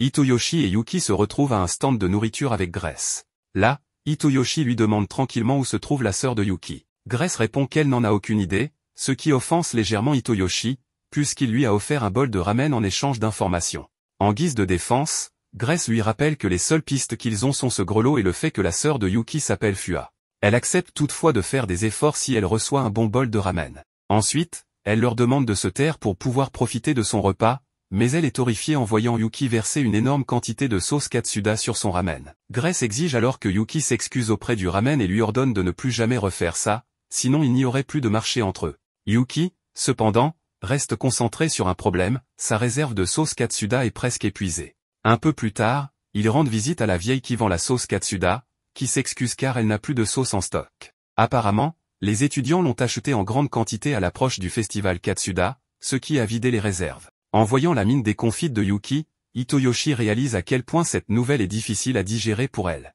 En résumé, il n'y aura plus de sauce Katsuda disponible avant une semaine, ce que Yuki accepte avec difficulté. Alors qu'il marche, Hitoyoshi remarque à quel point la quantité restante de sauce dans la bouteille de Yuki est faible. Il décide alors de l'encourager en lui demandant ce qu'elle dirait à sa sœur si elle se retrouvait. Yuki admet qu'elle ne se souvient presque pas de son enfance, ni du visage de sa sœur. Tout ce dont elle se souvient, ce sont quelques bribes concernant ses parents et un grelot que sa mère avait donné à chacune d'elles. Yuki explique qu'elle a espéré pendant 10 ans que sa sœur la retrouverait grâce à ce grelot, mais cela n'est jamais arrivé. Elle avoue également qu'elle craint que sa sœur la déteste. Ces révélations inquiètent Hitoyoshi, qui craint d'avoir mal fait de poser ces questions. Mais Yuki le rassure en lui disant que, même si elle ne se retrouve jamais, savoir que sa sœur va bien lui suffit. À ce moment-là, deux amis d'Hitoyoshi, Taiga et Kobashi, arrivent et entendent que Yuki a une sœur. Taiga ne tarde pas à lui faire des compliments, tandis que Kobashi plaisante sur le fait que la famille d'Hitoyoshi semble surgir de nulle part. Hitoyoshi, gêné, essaie de ne pas trop parler à ce sujet. Taiga en profite pour remercier Yuki d'avoir rendu Hitoyoshi plus joyeux depuis qu'elle est là. Ils reviennent sur des souvenirs d'Hitoyoshi au collège, où il portait une gabardine même en été et était surnommé le couteau furieux. Hitoyoshi, mort de honte devant Yuki, essaie de changer de sujet, mais en bousculant Taiga accidentellement, ce dernier fait tomber un disque dans une bouche d'égout. Yuki réagit rapidement pour sauver la bouteille, mais en renversant son contenu, elle perd tout ce qui restait de sauce. Cette nuit elle fait un cauchemar dans lequel, la sauce lui fait comprendre que ni lui ni sa sœur ne veulent être près d'elle à cause du mal qu'elle a causé. Suite à ce rêve, elle se réveille avec une expression terrifiée. À ce moment-là, Hitoyoshi entre dans sa chambre pour lui parler, et Yuki, paniqué, lui confie que la sauce Katsuda la déteste, ce qui lui fait penser que sa vie n'a plus aucun sens. Après avoir raconté ce qui s'est passé, Hitoyoshi lui rappelle que la semaine prochaine, elle pourra en acheter de nouveau. Yuki accepte cette idée mais lui mentionne qu'elle a fait un autre rêve, sans pour autant préciser qu'il s'agissait d'un cauchemar. Au cours des nuits suivantes, Yuki continue de faire de mauvais rêves qui la perturbent profondément et l'empêchent de dormir paisiblement. Dans un état d'épuisement, elle décide de parler à Hitoyoshi et lui demande s'il est possible de dormir avec lui. Hitoyoshi, qui doit étudier tard pour un examen du lendemain, lui répond qu'il est prêt à discuter avec elle jusqu'à ce qu'elle se sente mieux. La première chose que Yuki lui demande est s'il y a quelqu'un qu'il déteste. Après un moment de réflexion, Hitoyoshi lui répond que, même s'il ne s'agit pas vraiment de haine, la personne qui lui vient à l'esprit est son père. Il explique qu'ils ont eu des différends et que, depuis, il garde ses distances avec lui, ajoutant que cela peut être normal dans les relations familiales. En entendant cela, Yuki se remémore un moment où sa sœur cadette lui avait dit qu'elle la détestait. Après quelques instants de silence, Yuki informe Hitoyoshi qu'elle préfère retourner dans sa chambre pour ne pas le déranger pendant qu'il étudie. Ensuite, on découvre une partie de son passé. Quand elle était jeune, Yuki était une enfant prodige dotée d'une grande capacité d'observation, d'une mémoire photographique et de compétences physiques exceptionnelles. Tout le monde l'admirait, mais elle n'était pas intéressée par son talent ni par l'attention qu'elle recevait. Tout ce qui comptait pour elle, c'était de voir ses parents sourire. À cette époque, elle s'appelait Maria et vivait une vie heureuse avec sa famille. Cependant, un jour, quelqu'un a sonné à la porte. Ses parents sont allés ouvrir, malgré les avertissements de Maria qui, pressentant un danger, leur avait demandé de ne pas y aller. Ce fut la fin de son bonheur, car elle se retrouva seule. Maria s'est toujours blâmée pour ce qui s'était passé, mais la réalité était bien plus tragique. En raison de son talent de prodige, elle a été kidnappée, et ses parents ont été assassinés. Sa sœur a également été tragiquement impliquée dans le chaos. La perte de sa famille l'a laissée émotionnellement vide, et son obsession est passée de ses parents à sa sœur cadette. Mais avec le temps, sa sœur a commencé à lui reprocher ses actions en tant qu'assassin et lui a finalement crié qu'elle la détestait, en lui lançant le grelot qu'elle partageait comme symbole de leur lien. À partir de ce moment, sa sœur l'a complètement rejeté. Désespérée, Maria a embrassé sa vie d'assassin pour survivre. Avec le temps, elle est devenue l'une des assassines les plus redoutées au monde. Sa vie actuelle est le résultat de ses expériences traumatiques et du prix qu'elle a dû payer pour son talent. De retour au présent, Yuki est réveillé par Hitoyoshi, qui, inquiet, est venu la voir après l'avoir entendu parler dans son sommeil. Sans rien dire, Yuki le prend dans ses bras et, de manière inattendue, le force à s'allonger à ses côtés. Bien qu'un peu nerveux, Hitoyoshi remarque que Yuki tremble. Lorsqu'il lui demande si elle a fait un cauchemar, elle admet que c'était plutôt un rêve d'un passé lointain et s'excuse de ne pas s'en souvenir clairement. Hitoyoshi tente de la réconforter en lui donnant de légères tapes dans le dos, expliquant que cela aide à calmer les bébés, car cela leur rappelle les battements du cœur de leur mère. Peu à peu, Yuki se détend et parvient à se rendormir. Le lendemain, à l'école, Taiga est surpris de découvrir que Yuki ne sait rien du festival Katsuda, un événement triple combinant des compétitions sportives, culturelles et musicales. Les classes s'affrontent pour la première place, et l'un des prix est une sauce Katsuda Premium. En entendant cela, Yuki ne peut pas retenir sa salive, étant en plein sevrage de sauce. Cependant, ses camarades l'avertissent que les nouveaux ne gagnent presque jamais, car les élèves plus âgés ont plus d'expérience. Hitoyoshi lui demande comment elle s'en est sortie aux examens, et Yuki, fière, déclare qu'elle a réussi avec un 42. Bien qu'elle ait tout juste passé, Hitoyoshi la félicite, car cela permet à la classe de maintenir une moyenne acceptable pour participer au festival. Inspiré, Yuki promet de faire encore plus d'efforts. Plus tard, Grace lui offre un pain Katsuda, ce qui rend Yuki très heureuse. Cependant, Grace remarque quelque chose d'étrange dans l'examen de Yuki, il n'avait pas de nom, ce qui la disqualifie techniquement. Cela alarme Yuki, mais avant qu'elle puisse s'expliquer, Grace lui impose plusieurs conditions pour accepter l'examen, y compris arrêter de mettre de la sauce sur le ramen. Soudain, le nom de Yuki apparaît magiquement sur l'examen grâce à Naka, une camarade de classe aux compétences spéciales. Naka se présente officiellement et révèle qu'elle a un plan pour gagner le festival culturel, laissant tout le monde intrigué. La scène se déroule dans le dojo Ikage, où Naka s'entraîne intensément contre deux partenaires. Cependant, l'entraînement devient difficile pour elle, et l'un des adversaires est sur le point de la frapper. Son frère aîné, Tatsu Ikage, intervient juste à temps pour la sauver. Tatsu se montre sévère envers elle, lui reprochant son manque de concentration, et lui rappelle qu'en tant qu'héritier du style Ikage, vieux de 300 ans, ils doivent maintenir une discipline exemplaire. Naka promet de faire davantage d'efforts, ce qui satisfait Tatsu, mais elle se sent coupable de l'avoir déçu à nouveau. De son côté, Tatsu est contrarié, car il craint que son erreur n'ait pu laisser une cicatrice sur son visage.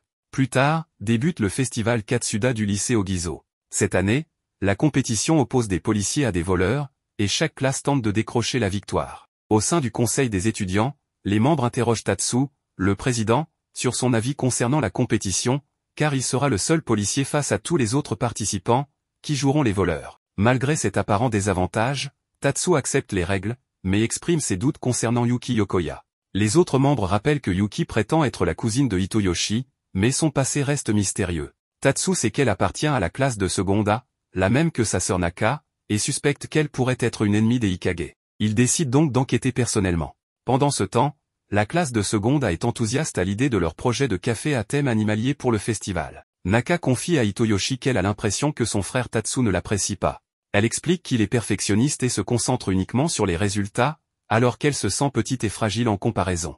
Elle veut gagner la compétition pour lui prouver qu'elle est capable de réussir. Alors qu'elle parle, Yuki se tourne vers elle, ce qui la rend nerveuse. Hitoyoshi tente de la rassurer en lui affirmant qu'il dispose de toutes les informations nécessaires pour la compétition. Taiga, déguisé en seigneur Katsuda, fait alors son entrée et déclare que lui, Naka et Yuki remporteront la victoire. Naka explique qu'elle évite de se démarquer pendant les cours de sport, mais assure qu'elle est une coureuse correcte et qu'elle fera tout pour être utile. Yuki l'encourage en rappelant qu'elle a donné espoir à leur équipe dans des moments difficiles, ce qui motive Naka à se surpasser. Cependant, Tatsu observe cette scène à distance et se montre furieux, pensant que Yuki manipule sa sœur contre lui. Plus tard, pendant une pause, Taiga exprime son excitation à l'idée d'apparaître à la télévision et de devenir la meilleure mascotte locale. Hitoyoshi, inquiet pour Yuki, veut lui demander si cela la dérange d'être filmé, mais ils sont interrompus par l'arrivée de Riko. Profitant d'un moment de calme, Naka demande à Yuki si elle a des amis, puis avoue timidement qu'elle n'en a aucune et lui propose de devenir son amie. Yuki accepte avec sérénité,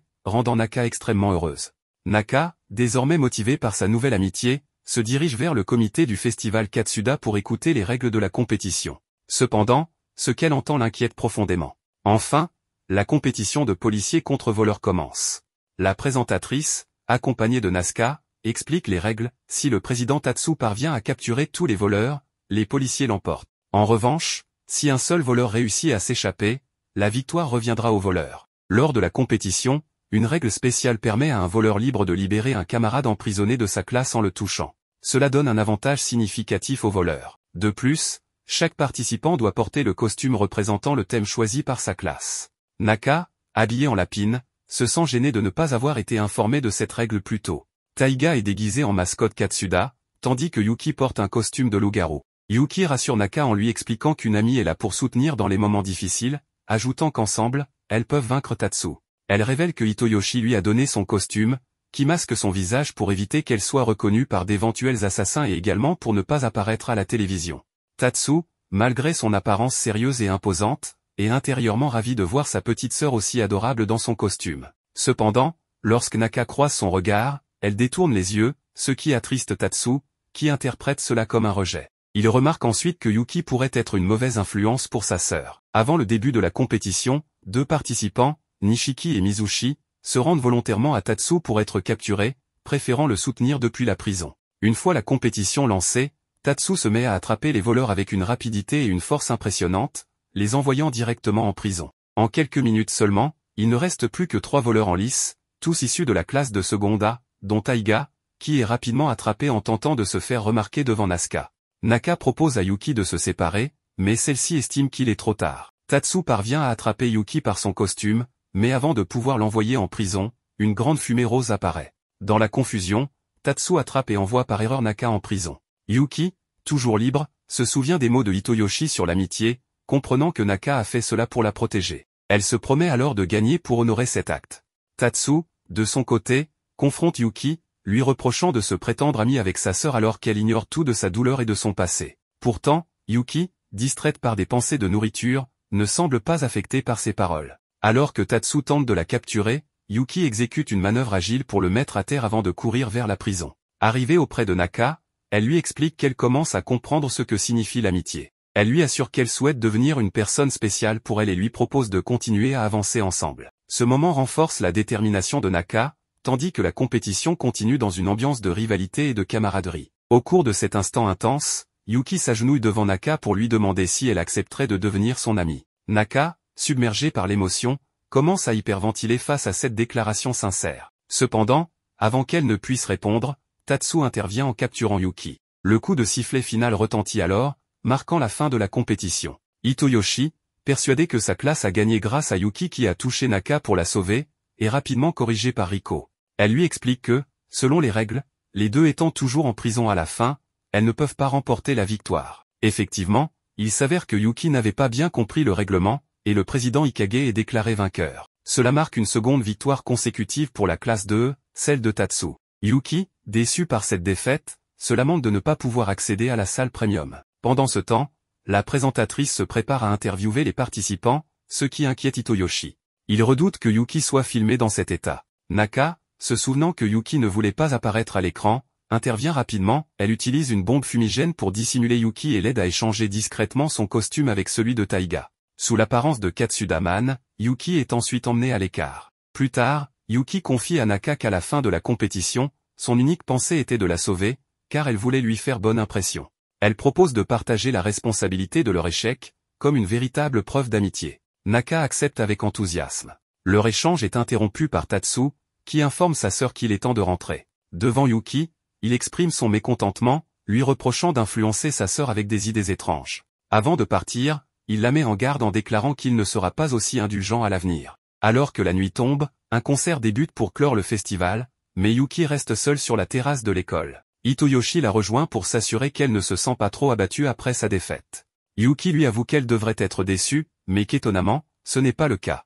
Elle se souvient de son anxiété avant le festival, différente de ce qu'elle ressent en présence de Hitoyoshi. Elle admet que, lorsqu'elle jouait, elle ne voulait pas que ce moment prenne fin. Hitoyoshi termine sa phrase pour elle, devinant avec justesse qu'elle s'était tellement amusée qu'elle en avait oublié les règles. Yuki réalise alors que ce qu'elle a ressenti était de la pure joie. Apprenant qu'un autre festival aura lieu l'année suivante, elle s'étonne de penser à l'avenir. Elle admet avoir vécu comme si elle pouvait mourir à tout moment, mais cette réalité semble désormais lointaine. Elle comprend qu'un monde de possibilités s'ouvre à elle, avec un avenir où elle pourra réfléchir à des choses aussi simples que le dîner de ce soir ou les retrouvailles avec ses amis. Quelques jours plus tard, Naka rend visite à la maison de Hitoyoshi pour montrer ses talents de lanceuse de shuriken. Bien qu'il la félicite, elle ne se sent pas spéciale, car son frère Tatsu est encore meilleur qu'elle. Naka exprime qu'elle n'aime pas ses pouvoirs de ninja et préfère vivre comme une fille normale. En entendant cela, Yuki partage qu'elle peut comprendre ce sentiment. Les deux tissent des liens en discutant de leur désir commun de vivre une vie normale. Quand Yuki lui propose qu'elle parle davantage,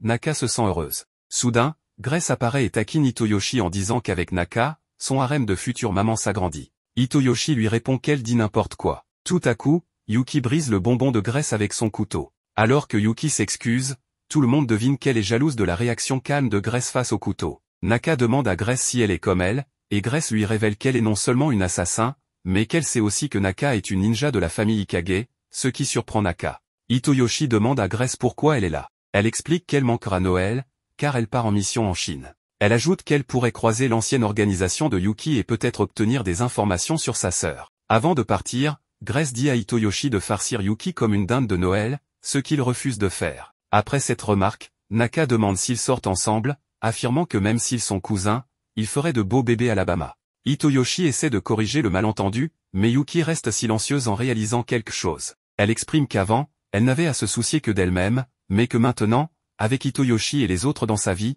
elle a plus de personnes à protéger, ce qui la rend heureuse. Ces paroles touchent Hitoyoshi et Naka, mais Hitoyoshi pense intérieurement que Yuki ne le voit pas comme un amoureux, mais plutôt comme un membre de la famille. Alors que la neige commence à tomber, Hitoyoshi reçoit un message de son père, lui annonçant qu'il sera de retour pour le nouvel an. Le lendemain, la cour est recouverte de neige. Mochi saute le premier dans la neige, suivi par Hitoyoshi. Il construit un joli bonhomme de neige, et Yuki exprime son envie d'en faire un aussi. Cependant, le sien ressemble à une création déformée. Hitoyoshi, avec son charme, lui dit qu'il ressemble à une œuvre de Picasso, la complimentant pour son effort. Ils sourient ensemble, profitant du moment, jusqu'à ce que Mochi arrive et détruise le bonhomme de neige de Yuki. Dévasté, Yuki veut le réparer, mais Hitoyoshi lui dit que c'est inutile, ce qui la déprime. Le téléphone de Hitoyoshi sonne alors, et il reçoit un appel de son père. Yuki remarque son visage troublé lorsqu'il répond, et il lui demande de surveiller la maison pendant qu'il se rend chez sa famille. Avant de partir, Yuki lui demande de se voir après sa visite. Ce soir-là, en revenant de chez sa famille, Hitoyoshi assiste à une agitation dans la rue. Il découvre que c'est Yuki, habillée de manière décontractée mais ravissante. Elle met une écharpe autour de son cou pour qu'il reste au chaud et lui prend la main, lui demandant de sortir avec elle. Surpris, Hitoyoshi lui demande pourquoi elle veut un rendez-vous. Yuki lui explique que Riko l'a suggéré, mais qu'elle veut aussi le réconforter. Elle avoue qu'elle se sent malheureuse si Hitoyoshi est triste. Touché par ses paroles, Hitoyoshi cède complètement et accepte de sortir avec elle. Alors qu'ils se tiennent toujours la main, Hitoyoshi et Yuki se promènent. Dans son esprit, Hitoyoshi essaie de réprimer ses désirs, car il voit Yuki comme une enfant dans un corps mature. Soudain, il se remet à neiger, et Hitoyoshi exprime son admiration pour le paysage combinant neige et lumière de Noël. Il confie à Yuki à quel point il aime la neige, ce qui la fait rire, car son prénom, Yuki, signifie neige. Le cœur de Hitoyoshi s'emballe, et il panique face au sentiment qu'il commence à éprouver. Quelques heures auparavant, Yuki parlait avec Riko, qui lui donnait des conseils sur sa tenue pour le rendez-vous. Riko suggère que, comme Hitoyoshi est un dégénéré, Yuki devrait porter une tenue qui met en valeur ses formes tout en restant élégant. Les deux discutent avec enthousiasme des suggestions, Riko plaisantant sur le fait qu'elle aimerait que Hitoyoshi tombe amoureux de Yuki pour devenir sa future belle-sœur. Après leur rendez-vous, Hitoyoshi confronte Riko au sujet de Yuki et lui demande si elle pense que Yuki a des sentiments romantiques pour lui. Riko lui répond que Yuki ne s'en rend peut-être pas encore compte. Elle propose alors de faire un test d'amour sur son téléphone. Bien que Hitoyoshi trouve l'idée absurde, Riko l'encourage, affirmant que son ami a commencé une relation après avoir pris ce test. Elle commence à lui poser des questions, allant du contact physique avec Yuki à des pensées plus personnelles, et Hitoyoshi répond oui à chaque question, réalisant lentement sa compatibilité avec Yuki. Cependant, À la dernière question, Riko demande si Yuki a déjà exprimé ses sentiments pour Hitoyoshi. En se remémorant leur rendez-vous, il répond non, ce qui lui donne un score de 96%. Riko, confiante, plaisante en disant que Hitoyoshi finira par fonder une famille avec Yuki, mais Hitoyoshi s'inquiète des 4% restants. Juste à ce moment, Yuki arrive. Bien que Hitoyoshi soit mal à l'aise après le test, Riko suggère que Yuki le passe aussi. À chaque question, Yuki répond oui, ce qui fait craquer Hitoyoshi un peu plus à chaque fois. À la dernière question, contrairement à Hitoyoshi, Yuki répond que Hitoyoshi lui a déjà avoué qu'il l'apprécie, ce qui provoque une panique chez Hitoyoshi et une immense satisfaction chez Riko, qui se réjouit à l'idée de devenir tante des futurs enfants de Yuki. Ils mangent ensuite un pot-au-feu ensemble, et Riko commence à raconter des anecdotes embarrassantes sur Hitoyoshi, comme lorsqu'il mettait la maison sens dessus-dessous pour agacer son père. Hitoyoshi, gêné, lui demande de se taire. Pour se venger, il commence à donner des coups de pied à Riko sous le kotatsu. Cependant, à sa grande surprise, Riko ne réagit pas. Hitoyoshi continue, jusqu'à ce qu'il se rende compte qu'il était en fait en train de donner des coups à Yuki. Ils réalisent tous deux cette situation embarrassante et, quand Riko leur demande ce qu'il se passe, ils refusent de répondre. Riko remarque alors qu'il ressemble à un couple mignon qui partage des secrets, ce qui les met encore plus mal à l'aise. Hitoyoshi ne sait toujours pas ce qu'est l'amour exactement. Dans le passé, il avait déclaré ses sentiments à une fille avec qui il passait beaucoup de temps. Cependant, elle lui avait répondu que ce qu'il ressentait n'était pas de l'amour, mais simplement un désir de compagnie. Hitoyoshi pensait qu'elle avait probablement raison, car il se sentait très seul, et discuter avec elle l'avait sorti de son état de désespoir. C'est pourquoi il lui avait avoué ses sentiments, mais après cela, il ne s'était plus revu. La déclaration de Hitoyoshi avait sûrement blessé la fille, et sa réponse l'avait profondément marqué, bien plus qu'un simple refus. Hitoyoshi se demandait alors si ce qu'elle lui avait dit était vrai, et dans ce cas, ce qu'il ressentait à ce moment-là pour Yuki. Le lendemain, Hitoyoshi se réveilla épuisé,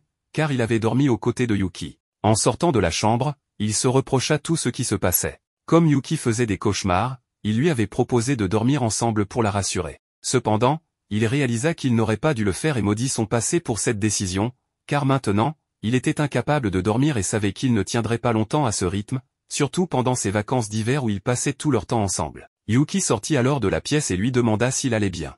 Il répondit qu'il voulait commencer le nettoyage de fin d'année le plus tôt possible. Ensuite, Hitoyoshi alla se laver le visage en se disant qu'il devait se ressaisir, pour son propre bien et celui de Yuki. Il se remémora alors la fille qu'il avait rejetée et pensa que même s'il avouait ses sentiments à Yuki, cela ne changerait rien. Pendant ce temps, Yuki décida de nettoyer le sol. C'était la seule tâche qu'elle n'avait pas encore accomplie depuis son arrivée, et elle voulait se rattraper de la dernière fois où elle avait échoué. C'était pour elle une opportunité de se surpasser et de tout laisser impeccable, espérant que cela remonterait le moral de Hitoyoshi. Quand Hitoyoshi descendit avec d'autres déchets, il trouva un véritable désordre. Yuki s'excusa immédiatement, mais il lui répondit que ce n'était pas de sa faute, car tout cela était dû à Agemoshita. Il pensa alors que Yuki n'avait pas beaucoup changé depuis son arrivée. Bien qu'elle ait mûri, elle restait sincère et directe, comme lorsqu'ils s'étaient rencontrés. Yuki traitait tout le monde comme sa famille, ce qui le réjouissait, mais aussi l'effrayait à l'idée de gâcher leur relation. En voyant que Yuki était toute mouillée, elle retira sa veste, et cela fit battre le cœur de Hitoyoshi à toute allure. Yuki voulut lui dire quelque chose, mais, nerveux, il s'enfuit dans la salle de bain. Yuki, inquiète, lui demanda depuis l'autre côté de la porte s'il allait bien, remarquant qu'il se comportait bizarrement depuis le matin. Hitoyoshi sortit de la salle de bain et inventa une excuse, il avait simplement couru pour remplir la baignoire. Mais Yuki, assise sur le sol avec un sourire, attendait qu'il pose sa tête sur ses genoux. Pris de panique, Hitoyoshi lui avoua que cela le mettait mal à l'aise, car ce n'était pas habituel pour un garçon de son âge de faire une telle demande. Attristé, Yuki lui demanda s'il était fatigué d'elle. Bien sûr, Hitoyoshi répondit que ce n'était pas le cas, mais Yuki, persuadé de ne rien faire correctement, se mit à pleurer. C'était une nouvelle sensation pour elle, ses yeux brûlaient, et des larmes coulaient. Hitoyoshi, pris de remords, s'excusa rapidement et lui promit qu'il n'était pas fatigué d'elle. Après cet incident, chaque fois que Yuki faisait une erreur ou oubliait quelque chose, elle se mettait à pleurer abondamment. Hitoyoshi ne savait pas comment la calmer et faisait de son mieux pour qu'elle ne se sente pas triste, mais c'était difficile. Yuki pleurait même pour des choses insignifiantes, comme deux chats qui se battaient ou Agemoshita qui avait grossi. Pour éviter ses pleurs, Hitoyoshi continua de dormir avec elle, bien qu'il ne dorme plus lui-même. Cela dura jusqu'à la fin de l'année. Un matin, Yuki, comme d'habitude, faisait la lessive et remarqua la douceur des vêtements. Elle proposa alors à Hitoyoshi d'acheter quelque chose pour le dîner après sa promenade. C'est alors qu'elle se rendit compte qu'il n'était pas là et qu'il avait laissé une note disant qu'il reviendrait bientôt. Yuki sortit donc promener Agemoshita et vit que de nombreux magasins étaient fermés à cause du nouvel an. y compris celui où elle achetait habituellement la sauce Katsuta. Elle se rendit finalement dans un supermarché, où elle vit des offres spéciales de fin d'année et des boîtes cadeaux. Après avoir acheté un peu de bœuf, elle rentra à la maison, où Hitoyoshi préparait son plat préféré, des okonomiyaki, pour le dîner. Pour cette raison, il acheta de la viande de bœuf rôtie. Cela fit pleurer Yuki, alors pour la consoler un peu, il lui dit que, pour être juste, ce n'était pas exactement la même viande de bœuf, car la sienne était découpée et la sienne non. Après cette situation, ils commencèrent à manger, et Yuki, en goûtant la nourriture, se remit à pleurer. Hitoyoshi ne savait plus quoi faire, car elle pleurait encore et encore. Plus tard dans la soirée, Hitoyoshi, épuisé, s'endormit sur le canapé, car son père devait rentrer à la maison le lendemain.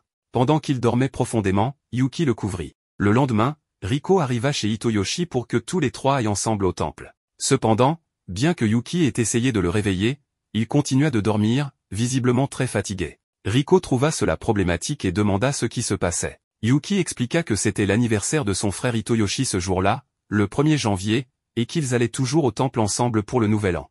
Même s'ils ne s'échangeaient ni cadeaux ni rien de spécial, c'était leur tradition. À ce moment-là, Yuki commença à pleurer, car elle ignorait que c'était l'anniversaire de Hitoyoshi. Riko fut surpris, car c'était la première fois qu'il voyait Yuki pleurer. Yuki expliqua qu'il semblait qu'une digue en elle s'était brisée et qu'elle pleurait pour tout.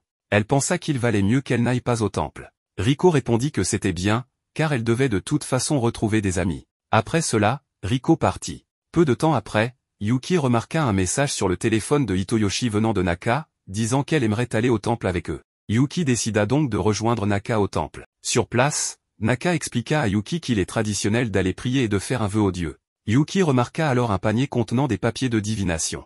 Naka expliqua que ces papiers révélaient la fortune pour la nouvelle année. Yuki voulut essayer et tira un papier. Naka reçut une bonne fortune, mais celle de Yuki indiqua une fortune mitigée. Cela fit pleurer Yuki, car le papier disait que son objet perdu resterait perdu et appartiendrait à quelqu'un d'autre. Yuki pensa immédiatement que cela signifiait qu'elle et Hitoyoshi allaient se séparer. Naka tenta de la rassurer en disant que ce n'était sûrement pas vrai, mais Yuki expliqua que Hitoyoshi avait agi bizarrement ces derniers temps et semblait l'éviter. Elle pensa que le moment où il n'aurait plus besoin d'elle approchait. Naka partagea qu'elle comprenait ce sentiment, car elle aussi avait parfois du mal à arrêter de pleurer, notamment depuis la mort de sa mère. Elle se rappela que sa mère lui avait dit que l'on pleure pour évacuer la tristesse. Alors on doit pleurer autant qu'on en a besoin. Elle dit à Yuki qu'il n'y avait aucune honte à pleurer et qu'il fallait laisser la tristesse sortir pour pouvoir retrouver son sourire. Ces mots réconfortèrent Yuki, qui décida d'aller prier avec Naka pour demander au dieu d'améliorer sa fortune. Elles sonnèrent 2 fois la cloche, s'inclinèrent 2 fois, firent 2 claquements de mains, puis prièrent. Yuki demanda au dieu de pouvoir rester toujours aux côtés de Hitoyoshi, Riko et Naka. Pendant ce temps, Hitoyoshi dormait profondément et ignorait les appels de son père depuis l'aéroport.